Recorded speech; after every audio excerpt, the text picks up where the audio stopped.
Good afternoon and welcome to today's Business as Usual. This is Audrey Russo. I'm President and CEO of the Pittsburgh Technology Council, and I'm joined by Jonathan Kirsting, who's all things media at the Tech Council and passionate about storytelling, as well as being the Vice President of Visibility. So a few things before we jump into our call. I'm pretty excited about the conversations that we're going to have today, but a few things is that it wouldn't be possible without our relationship with Huntington Bank. They've been with us as we've pivoted and has started these daily calls. I think we're in our 60-something call. So 63. It's pretty exciting. That's pretty great. And so thanks to Huntington Bank and the work that they've done in helping their work in leadership in the SBA work that's affecting most of us these days. So really want to thank them. And I want to thank Synergy Staffing for their continuous support. They were actually able to help us with 1,000 displaced workers in a virtual job fair that we did a few weeks ago. And if you need talent and you need support in information technology, reach out to Synergy Staffing. So tomorrow is Friday, it's the end of our week, and we will have Esther Bush from the Urban League joining us tomorrow at noon. And tonight they're getting ready to release their Pittsburgh Black Lives Update. So we hope to get some information from Esther tomorrow. So we've muted your microphones and to make sure that we can, suppress any noise, as well as we have a chat, and the chat is intended for you to ask some questions, but it is not intended for you to sell your wares. This is not the intention of today's exchange or any of the days that we have on Zoom, but it is interactive. So today we're being joined by two seasoned government relations professionals, and they're going to talk about the importance of technology leaders to have their voices heard in major policy discussions. And this is really important and is part of the core of the work that we do at the Tech Council. But in times of crisis, then policy is moving fast and fluid. It's essential that we have communications that are key to our policy leaders. So we really work on this all year long, but given today's climate and all the things that are happening right now at our footsteps, this is a very timely conversation with two people who have a lot of capability in the space. So on that note, I'm going to welcome Amy Kaminski. She's principal at Mulberry Public Affairs, and Rob Vescio, principal at Dentons, Cohen, and Grigsby. So I'm going to start with Amy. I'm going to bring Amy on, and we're going to talk a little bit about your company, Amy, and your work, and then talk about why it's so important for tech leaders to be investing their time in developing communication channels to their elected officials, and of course support the work that we do at the Tech Council. So thank you, Amy. Thanks for joining us. Thank you, Audrey and Brian and Jonathan and everybody at the Tech Council. It's great to be on today's call. I've been listening to a lot of the Pittsburgh Technology Council's noon briefings, and they're fantastic. And I just have to tell a quick story right off the bat. A couple months ago, towards the beginning of this, you had 412 Food Rescue on your program, and one of the clients that we work with at Mulberry Public Affairs is Crown Castle, and they happened to hear the connection or hear the segment with 412 Food Rescue and were really intrigued, and they had the opportunity with their South Point location. All of their workers are working remotely, obviously, and they have a cafe on site and wanted to provide meals to the community. So the connection between the 412 Food Rescue that we heard on your show and Crown Castle has enabled them to put almost 2,000 meals out into the community on a weekly basis over the past 2 months. So thank you for giving a spotlight to groups like 412, and then also allowing us to reach out to them and help make those connections that really impact the community, especially during this time. So that's been really important. So Mulberry Public Affairs is almost 2 years old. We'll be celebrating our 2-year anniversary in a couple weeks here on July 1st. So that's very exciting for us. We're a woman-owned business. We're two of us. We're bipartisan. We decided to go out on our own and focus on some strategies and a larger core competency than we previously did in our other lives as strictly government affairs professionals. So we do a lot of the traditional government affairs, meeting with legislators, helping our clients tell their stories, but we really take a very broad approach and helping our clients also do some public relations, drive their awareness of their issues to make sure they are getting the spotlight on their issues that will ultimately help them meet their goals, whether that might be public funding from the government sources, grant writing, things like that, or if they particularly have legislation they want to pass, whether it's at the local, state, or federal level. So we help them get potentially build a coalition, something that we're doing in terms of building coalition and that the Tech Council is also a part of is the PA Partnership for 5G,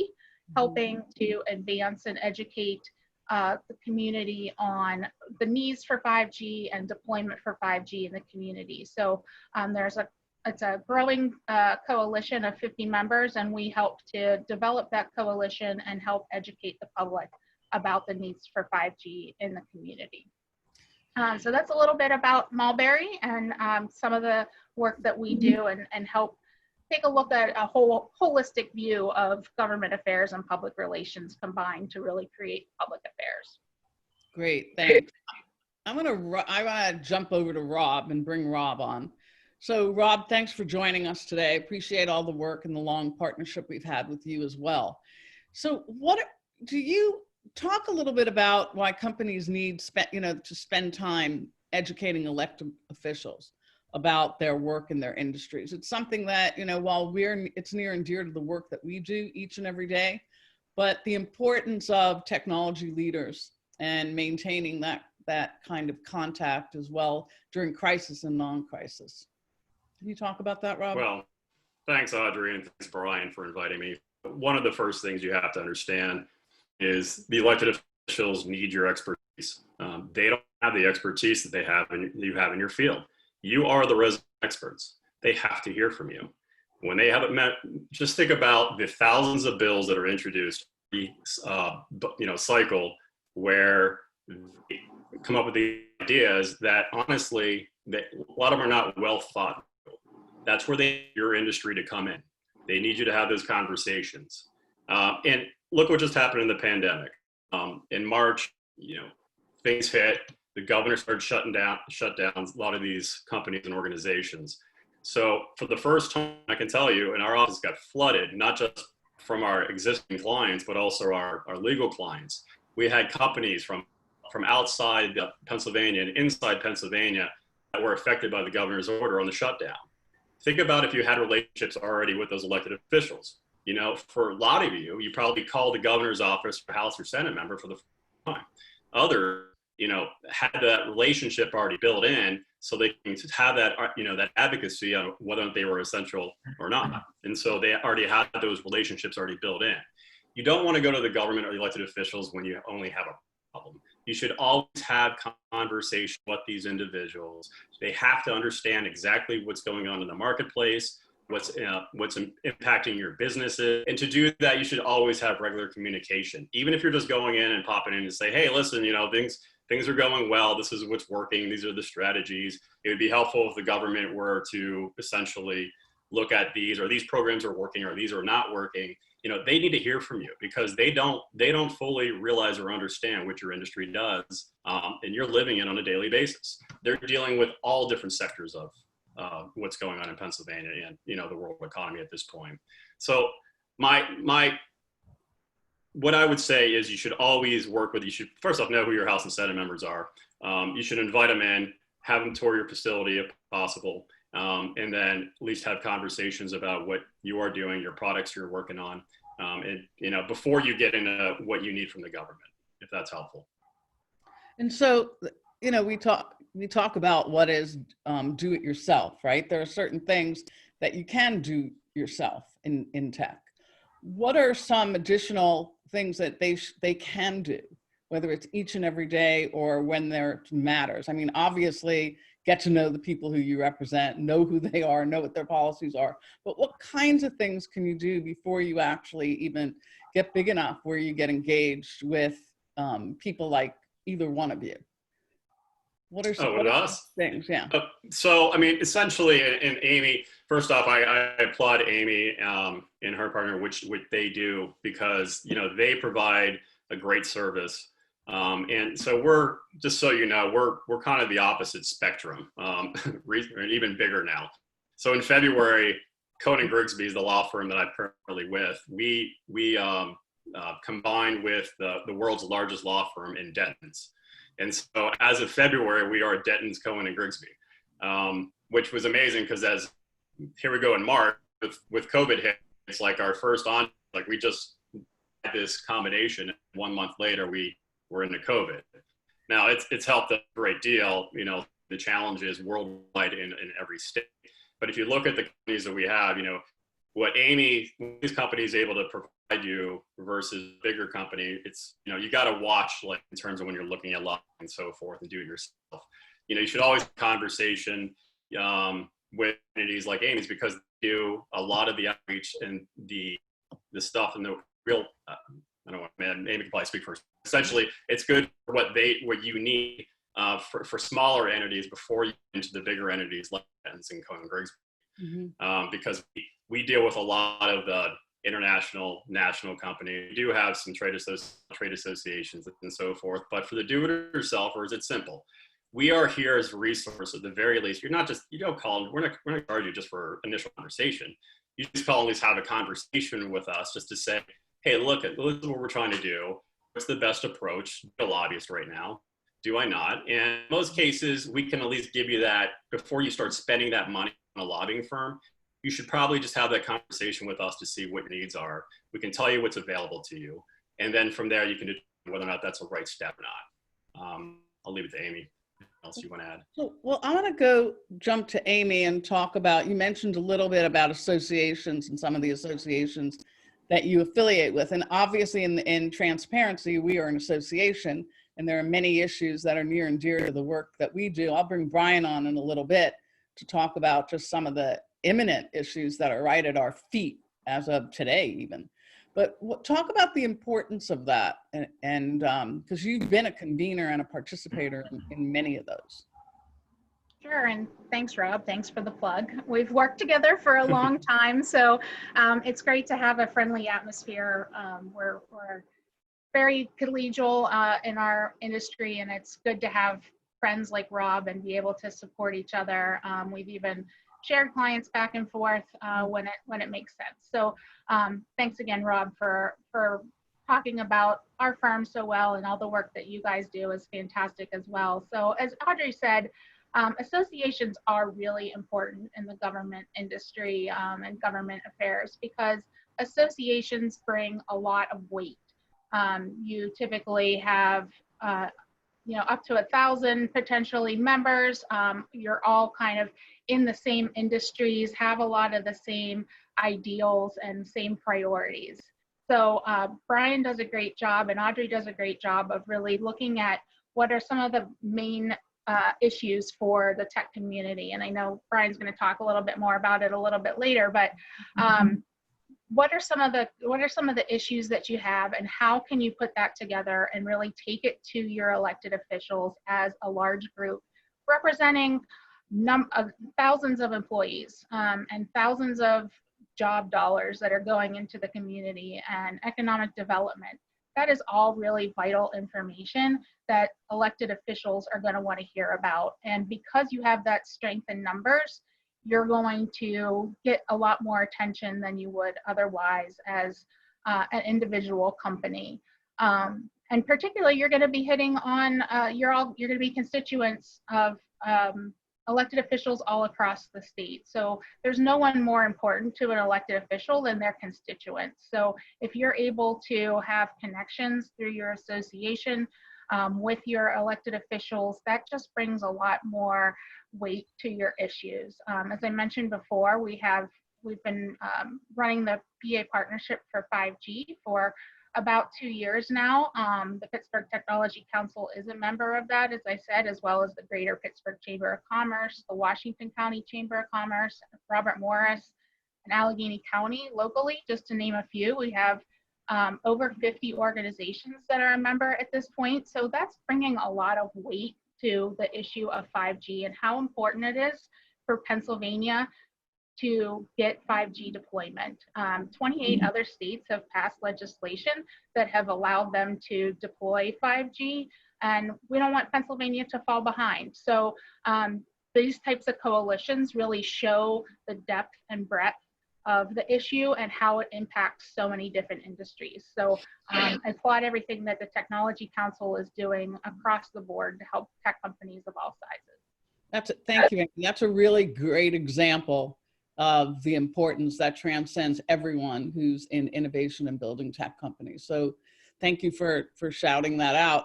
Let's switch gears just a little bit, and then I'm going to bring Brian on. But I want to talk about, there is this shift that many organizations, and Amy, you talked about it a little bit with Crown Castle, and Rob, you have experience in this as well, that have stepped up to the plate in terms of advocating for social good. Okay, and social good could mean artificial intelligence for social good. It could be the kinds of things that you're talking about with the food bank and the partnerships with Crown, and I'm sure you have a million others. They've also been lobbying for issues that speak more to their values than the short-term issues in terms of profit and loss. And will you talk about the impact and how impactful that is for the business community to be driving these kinds of social changes in state and local and federal, or federal elected officials? Can you talk about that and the initiatives that are there, and why? What have you seen in terms of this shift? And I can start with Rob if you want. Yeah, that's fine. I mean, what you're seeing is, the conflict of everyone at this point, and the leaders are really taking upon themselves to jump in, and we're seeing it everywhere based on what we're seeing right now in the country. There are a couple major issues going on, and they're looking at it, and I think what's happening is a lot of the politics that we're dealing with are so divisive, and that's all you're seeing. And then you're seeing these these news stations, quote unquote, that are sitting there on one side of the aisle versus the other, and really pandering to the extremes. It's nice to see the corporate community come in and organizations come in with a balanced approach, just trying to kind of right what we're seeing in the media, which is, it's exhausting. I can tell you there's a lot of these initiatives going on right now it's pretty much everywhere. You're seeing with different companies and what they want in their clientele and what they're showing to their consumers, that we hear you, we're with you, and we're adapting to what's going on today. And it's like, so I mean, in terms of specifics, I can tell you. I mean, I can tell you what Dentons is doing, and our global CEO every day is coming out with new initiatives for lawyers to spend time, a lot of them pro bono efforts around the world, helping deal with these issues. And so a lot of it is using your expertise. We're doing a lobbying side as well when we can, where, just getting paid for this stuff. We're helping out where some of these social justice issues need to be developed. And that's what we're doing from our end. But you're seeing this corporate America. America is absolutely changing. They're actually evolving. And I think a lot of that is a direct result of, what's happening in the media side of things, which is the business that we're dealing with. Right. I think we did have a lot of initiative around triple bottom line kind of reporting 2 decades ago, but it's really shifted even more in a more granular fashion today, at least the view that we have, that people like Brian and I and the Tech Council have. So Amy, is there anything? I mean, associations like yours, absolutely playing a role. I mean, you guys are doing a tremendous job with this, and this is what we need more of. Mm-hmm. The associations, with the corporate America is what need to drive this agenda. No, I agree. Thank you. Amy, do you want to add anything to that in terms of the view that you have? If not, I have a bunch of other questions as well, but I want to give you the courtesy to answer that. Yeah, you're welcome to move on to another question. So one of the things I want people to think about in terms of the kind of work and services, and I know, Amy, in your world, that you actually help with grant writing. So there are other things that when people think about in terms of public policy and relationships, it's one thing for Audrey to just sit alone in her own cube or office and think she can do grant writing, but it's another thing to really be strategic in terms of your business and know all that's out there. So can you talk about that?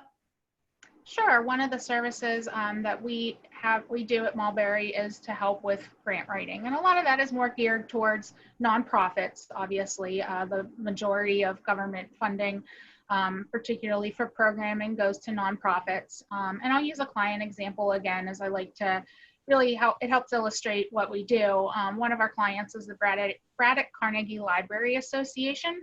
And they are the oldest Carnegie Public Library in the country.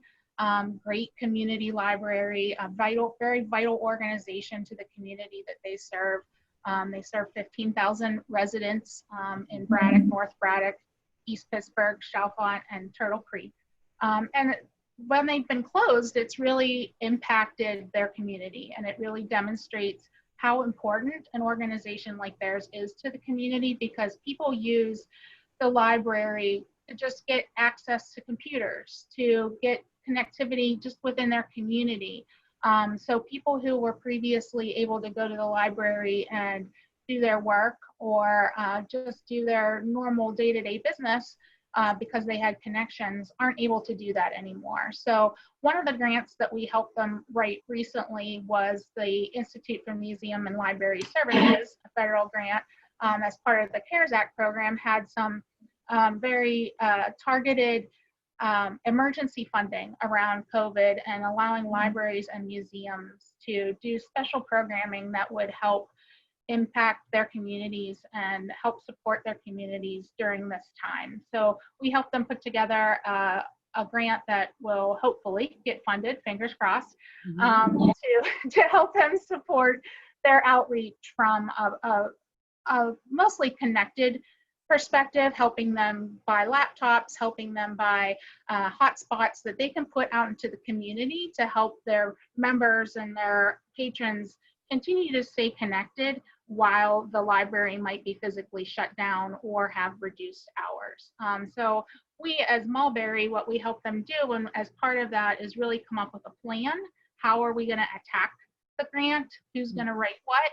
Making sure they're using the right language that will hit on the right points for a government audience. And then also talking with the elected officials and helping to get their support for their grant. Letters of support can go a long way in helping in those types of things. So we just really help guide them through the whole process and making sure that they are using the right messaging. That's great. It's great.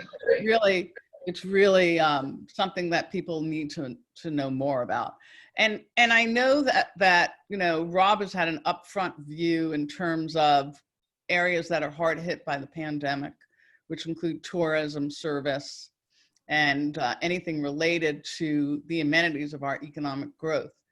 But I want to switch. I want to just pause for 1 second because, you know, public policy and the issues that affect us. So for today, and some of the rulings that have happened today and yesterday affect the tech community. And I would like to bring on Brian Kennedy. He is, if you don't know him, he's actually our vice president who oversees government affairs, public policy, and operations. And I want to bring Brian on because I want to talk about, this is a perfect example of what is so important that affects the tech community. And it's going to impact us, I mean, starting almost immediately. And so, Brian, I'd like to bring you on to just talk about what are the matters at hand, what's happened at the Supreme Court, what's happening in Washington, and how that is affecting the workforce, particularly as it relates to people who are foreign born, that are highly educated, and are part of our economic drivers here across the innovation ecosystem. So Brian, come on. So hello, hey, thank you, Rob and Amy, for coming on and joining us, and folks who are listening, just let you know, these are two of the movers and shakers in Harrisburg, who I call frequently when bad things are about to happen or where good things can happen, and I ask their advice all the time, and I don't pay for it, so thank you both for that. I'll check it out. I'm gonna send you a bill now, BK. A lot of this is really closely related, right? The questions that Audrey was asking. You know, you look at issues that companies care about, and at the top of their list is talent, right? It's talent. You know, to find talent wherever it is and engage their creative skills to help the companies. And in order to do that, the companies have been far more closely aligning their values with the values of the people who work for them. And that is a source of social good in lobbying. Going back 20 years when Del Monte, really took a hardline approach on their corporate PAC and going out and basically saying people that are anti-LGBT, will not find a friend in Del Monte, even if you are great on business issues that we care about. If you're not aligning with where our corporate values are. Talent, it remains the top issue facing members of the Tech Council. We have been waiting, for example, today on the Supreme Court issuing a ruling on DACA, and it issued a ruling that was opposite of what most people thought they were going to do. And the business community and a lot of other groups were gearing up for a long rest of the session with Congress to try to address the Dreamers and their challenges. But to Audrey's point, there's an issue that is percolating out there right now that could be devastating to the technology industry, and not only that, and I'll talk about other industries, and that's the issue of immigrant workers, people who come here and help power the success of our companies. USCIS is on the cusp of having the executive order issued that will temporarily suspend for 120 days the issuance of H-1B visas, as well as a whole host of other visas that are so critical to the technology industry. That executive order is also expect to raise the fee for H-1Bs from $450 or $460 to $20,000, which would essentially take pending immigrant talent away from out of the reach of startup companies. And this is an issue where I think you weave together these different conversations. The tech community has been as loud as they can be on these issues for many decades. Mm-hmm. And what we really need now are the other industries to weigh in. I was talking to Audrey this morning. If you think about, deporting millions of people who earn, $90,000 to $150,000 and taking them out of the U.S. economy, who does that actually help? Mm-hmm. And who does it actually hurt, right? It's going to hurt grocery stores and barbershops and small restaurants and hospitals and car dealerships, all the folks that some of the people who support this idea have been industries they've been trying to be very, very supportive of. The Tech Council took a group of companies down to meet with the White House to talk about immigration reform, but we only took manufacturing firms. And I think it was one of the first times that the White House had really seen the importance of technology and manufacturing today, right? That it's not just people working at Facebook, that you need these people working to make your manufacturing processes work and your back-end systems work and your websites.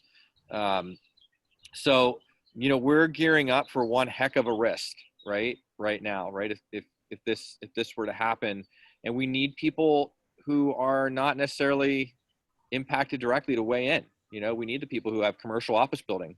If you have a firm that employs 150 immigrants, out of 600 of employees, you're going to need 25% less space in a time where you might already need 75% less space, right? Given where we are.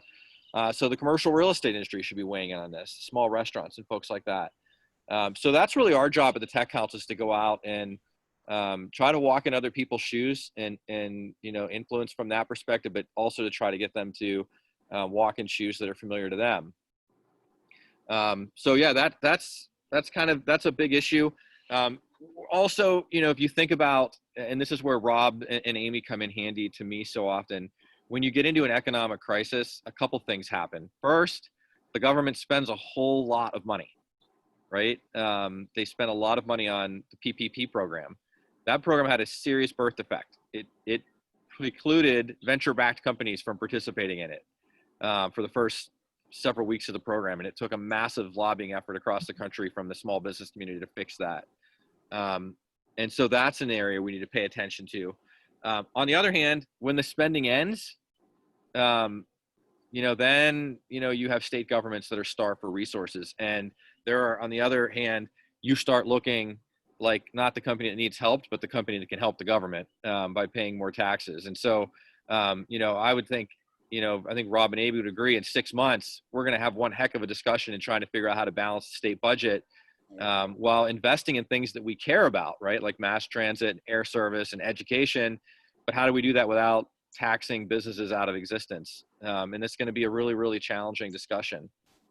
So all of you, to what Rob was saying, everybody needs to be letting their elected officials know who they are and what they do and the kind of people that are powering their success, because everybody can make a difference in this conversation. Thank you so much, Brian. That actually wraps up our half hour together.